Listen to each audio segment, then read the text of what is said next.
നമസ്കാരം. പ്രധാനമന്ത്രി നരേന്ദ്രമോദി മാർച്ച് 18-ാം തീയതി കോയമ്പത്തൂരിൽ നടത്താനിരുന്ന വാഹന റാലിക്ക് അനുമതി നിഷേധിച്ചിരിക്കുകയാണ്. കോയമ്പത്തൂർ പോലീസ് എന്നുള്ള റിപ്പോർട്ടുകളാണ് ഈ മണിക്കൂറുകളിൽ പുറത്തുവരുന്നത്. സ്റ്റാലിന്റെ പ്രതികാര നടപടിയാണ് ഇതെന്ന് ചൂണ്ടിക്കാണിച്ചുകൊണ്ട് കോടതിയെ സമീപിക്കാൻ ഒരുങ്ങുകയാണ് BJP.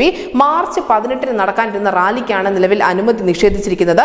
കോയമ്പത്തൂരിലെ കുന്നപ്പാളയം മുതൽ RS പുരം വരെയുള്ള 3 കിലോമീറ്റർ റോഡ് ഷോയ്ക്കാണ് അനുമതി നിഷേധിച്ചിരിക്കുന്നത്. പ്രധാനമന്ത്രിക്ക് സുരക്ഷയൊരുക്കുന്ന SPG കോയമ്പത്തൂരിലെ പോലീസ് ഉദ്യോഗസ്ഥരുമായി നിലവിൽ ചർച്ചകൾ നടത്തി വരികയാണ്.